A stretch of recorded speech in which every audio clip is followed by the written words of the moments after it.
A man walks alone beneath a flickering streetlight, his coat collar raised, breath heavy in the winter air. That man is Ed Sumner, husband, father, and a man about to discover how love can turn lethal in a city that eats secrets for breakfast. Ed once believed his life was solid.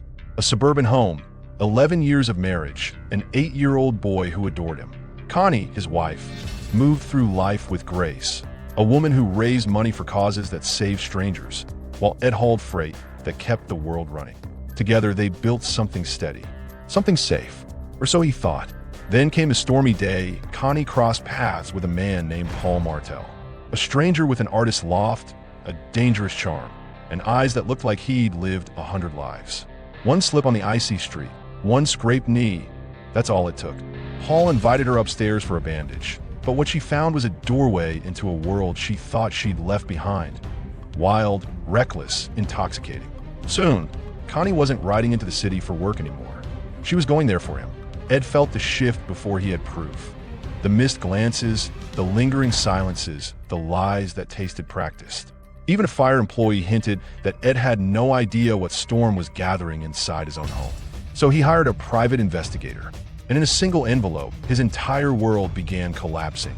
Photos of Connie in Paul's arms, her smile brighter than it had been in years, but not for Ed.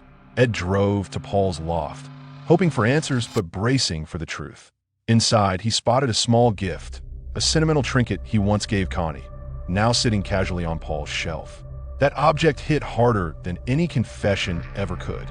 Something inside Ed snapped, and in that moment, love twisted into something darker, something irreversible. When it was over, Paul lay still on the floor, and the only splash of color in that black and white room was red. Ed wrapped the body in a rug, wiped every trace, every surface, every memory. He loaded the rug into his trunk and drove into the night, burying Paul beneath the cold emptiness of a landfill. Back home, Connie felt the distance like a wound. She sensed something had shifted, and the police arriving at their door only confirmed her fears.